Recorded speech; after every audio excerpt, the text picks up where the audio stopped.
Chapter 7. Pippi Goes to the Circus. A circus had come to the little town, and all the children were begging their mothers and fathers for permission to go. Of course, Tommy and Annika asked to go too, and their kind father immediately gave them some money. Clutching it tightly in their hands, they rushed over to Pippi's. She was on the porch with her horse, braiding his tail into pigtails and tying each one with a red ribbon. "I think it's his birthday today," she announced, "so he has to get all dressed up." "Pippi," said Tommy, all out of breath because they were running so fast. "Pippi, do you want to come with us to the circus?" "I can go with you most anywhere," answered Pippi, "but whether I can go to the circus or not, I don't know because I don't know what a circus is. Does it really hurt?" "Silly," said Tommy. "Of course it doesn't hurt. It's fun. Horses and clowns and pretty ladies that walk on tightropes." "But it costs money," said Annika, opening her small fist to see if the shiny $half and the quarter were still there. "I'm rich as a troll," said Pippi, "so I guess I can buy a circus all right.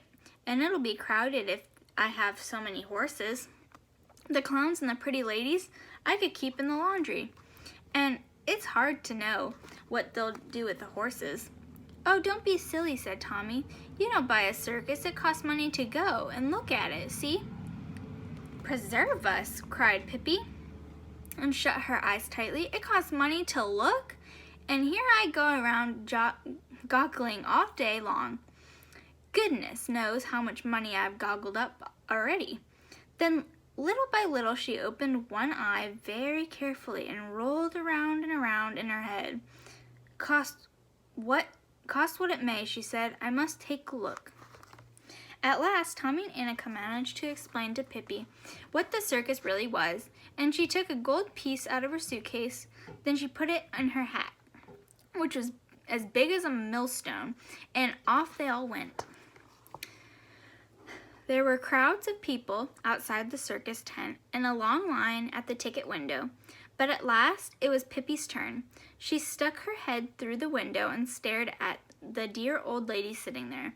"How much does it cost to look at you?" Pippi asked, and the old lady was a foreigner who did not understand what Pippi meant and answered in some broken Swedish.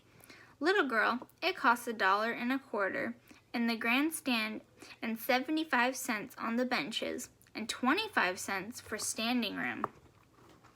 Now Tommy interrupted and said that Pippi wanted 75-cent tickets.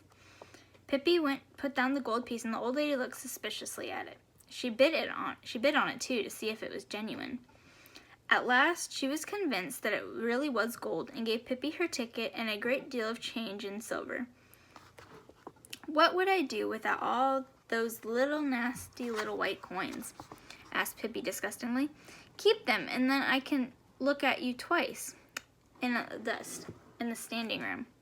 As Pippi absolutely refused to accept any change, the lady changed her ticket to one for the grandstand, and Tommy and Annika grandstand tickets too, without their having to pay a single penny.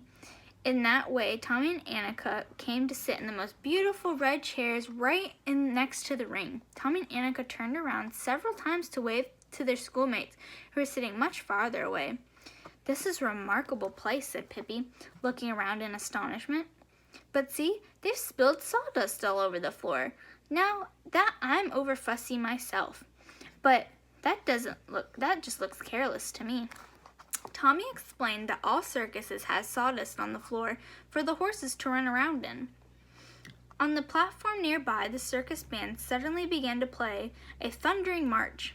Pippi clapped her hands wildly and jumped up and down in delight. "Does it cost money to hear too?" she asked, "or can I do that for nothing?" At that moment, the curtain in the front of the performance theater was drawn aside, and the ringmaster in a black frock coat with a whip of his hand came running in and followed by 10 white horses with red plumes in their head. The ringmaster cracked his whip, and all of the horses galloped around the ring. Then he cracked it again, and all the horses stood still with their front feet on the railing around the ring. One of them had stopped directly in front of the children. Annika didn't like to have the horses so near her and drew back her chair as far as she could, but Pippi leaned forward and took the horse's right foot in her hand. "Hello there," she said. "My horse sent you this best wishes. It's his birthday today, too. But he has bows in his tail instead of on his head." Luckily, she dropped the foot before the ringmaster cracked his whip again, because all the horses jumped away from the railing and began to run around the ring. When the act was over, the ringmaster bowed politely and the horses ran out. In an instant, the curtain opened again to coal-black horses. On its back stood beautiful ladies dressed in green silk tights. The program said her name was Miss Carmencita. The horse trotted around the sawdust, and Miss Carmencita stood calmly on his back and smiled. But then something happened. Just as the horse passed Pippi's seat, something came swishing through the air, and it was none other than Pippi herself. And there she stood on the horse's back behind Mrs. Carmencita. At first, Miss Carmencita was astonished that she nearly fell off her horse. Then she got mad, and she began to strike out with her hands behind her back to make Pippi jump off, but that didn't work. "Take it easy," said Pippi. "Do you think you're the only one who can have any fun? Other people have paid too, haven't they?" Then Miss Carmencita tried to jump off herself, but that didn't work either because Pippi was holding her tightly around the waist.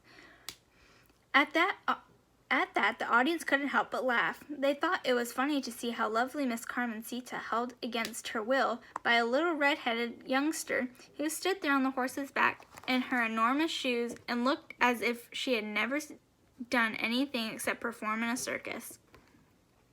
But the ringmaster didn't laugh. He turned towards the attendant in the red uniform and made a sign to him to go and stop the horses. "Is this act already over?" asked Pippi in a disappointed tone. "Just when we were having so much fun." "Horrible child," hissed the ringmaster beneath his teeth. "Get out of here." Pippi looked at him sadly.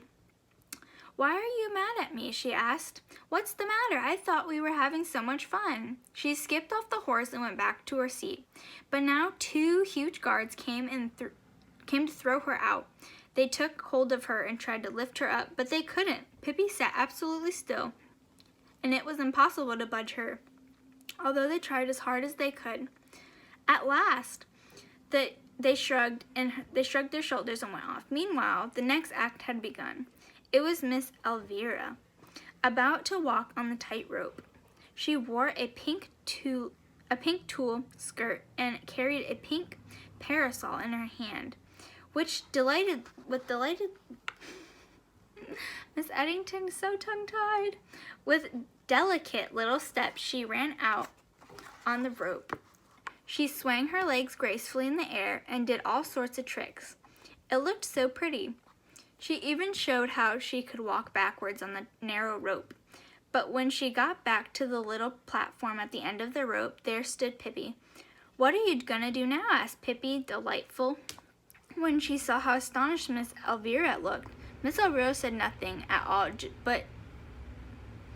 but jumped down from the rope and threw her arms around the ringmaster's neck, for he was her father.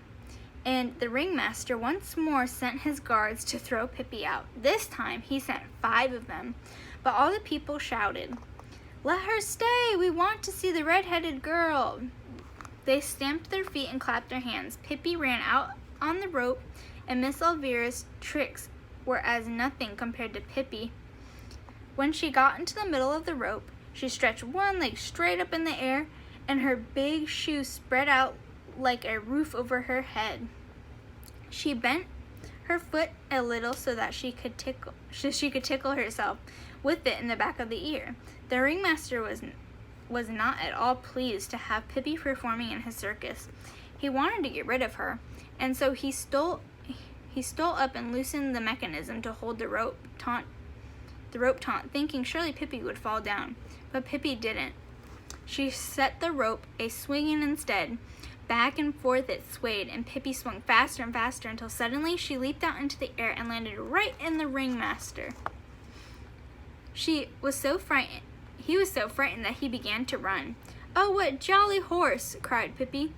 "But why don't you have any pom-poms in your hair?" Now Pippi decided it was time to go back to Tommy and Annika. She jumped off the ringmaster and went back to her seat. The next act was about to begin, and there was a brief pause because the ringmaster had to go out and get a drink of water and comb his hair. He then came in again and bowed to the audience and said, "Ladies and gentlemen, in a moment you will be privileged to see the greatest marvel at all, the strongest man in the world, the mighty Adolf, whom no one has yet to be able to conquer. Here he comes, ladies and gentlemen. Allow me to introduce myself, the mighty Adolf." And into the ring stepped a man who looked as big as a giant. He wore flesh-colored tights and had a leopard skin draped around his stomach. He bowed to the audience and looked very pleased himself. "Look at these muscles," said the ringmaster, and squeezed the mighty Adolf's arm, where the muscles stood like balls under his skin. "And now, ladies and gentlemen, I have a very special invitation for you. Who will challenge the mighty Adolf in a wrestling match? Which of you dares to try his strength against the world's strongest man? $100 for anyone who can conquer the mighty Adolf. $100 to any, ladies and gentlemen. Think of that. Who will be the first to try?" Nobody came forth. "What did he say?" said Pippi. "He says anybody who can lick the big man will be able to get $100, answered Tommy. "I can," said Pippi, "but I think it would be too bad too. He looks so nice." "Oh no, you couldn't," said Annika. "He's the strongest man in the world." "Man, yes," said Pippi, "but I'm the strongest girl in the world, remember that." Meanwhile, the mighty Adolf was lifting heavy iron weights and bending thick iron rods in the middle just to show how strong he was. "Oh, come on, ladies and gentlemen," cried the ringmaster. "Is there really nobody who wants to earn $100? Shall I really be forced to keep this to myself?" And he waved the bill in the air. "No, that you certainly won't be forced to do," said Pippi, and stepped over the railing into the ring. The ringmaster was absolutely wild when he saw her. "Get out of here, I don't want to see any more of you," he hissed. "Why do you always have to be so unfriendly?" Pippi said. "I just want to fight with mighty Adolf." "This is no place for jokes," said the ringmaster. "Get out of here before the mighty Adolf hears your impudent nonsense." But Pippi went right by the ringmaster and up to the mighty Adolf. She took his hand and shook it heartily. "Shall we fight a little, you and I?" she said. Mighty Adolf looked at her, but didn't understand a word. "In 1 minute, I'll begin," said Pippi. And begin she did. She grabbed the mighty Adolf around the waist, and before anyone knew what was happening, she had thrown him on the mat. Mighty Adolf leaped up, and his face absolutely scarlet. "Atta girl, Pippi," shrieked Tommy and Annika so loudly that all the people in the circus heard it, and they began to shriek, "Atta girl, Pippi," too. The ringmaster sat on the railing, whirling his hands. He was so mad but mighty Adolf was madder. Never in his life had he experienced anything so humiliating at this, and he certainly intended to show the red-headed girl what kind of man mighty Adolf really was. He rushed at Pippi and caught her around the waist, but Pippi stood firm as a rock. "You can do better than that," she said to encourage him. Then she wiggled out of his grasp, and in a twinkle of an eye, mighty Adolf was flat on the mat again. Pippi stood beside him, waiting. She didn't have to wait long. With a roar, he was up and again, rushing at her. "Tiddle-pom and piddle-day," said Pippi. All the people in the tent stampeded their feet and threw their hats in the air and shouted, "Hooray, Pippi!" When mighty Adolf came rushing at her for the third time, Pippi lifted him high in the air with her arms. With her arms straight above her head, she carried him clear around the ring. Then she laid him down on the mat again and held him there.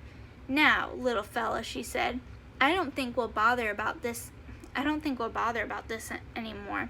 We'll never have any fun if we have any fun than we've already had. Pippi is the winner! Pippi is the winner! Cried all the people. Mighty Adolf stole out as fast as he could, and the ringmaster had to go up and hand Pippi the $100, although he looked as if he'd much rather prefer eat her. Here you are, young lady, here you are, he said, $100. That thing, said Pippi scornfully. What would I want to do with an old piece of paper? Take it or use it in a fry hearing, or if you want to. And she went back to her seat. This is certainly a long circus, she said to Tommy and Annika. I think I'll take a little snooze, but wake me up if they need any help with anything. And then she lay back in her seat and went to sleep at once. There she lay and snore while the clowns and the sword swallowers and the snake charmers did their tricks for Tommy and Annika and all the rest of the people at the circus. Just the same, I think Pippi was the best of them all, whispered Tommy and Annika.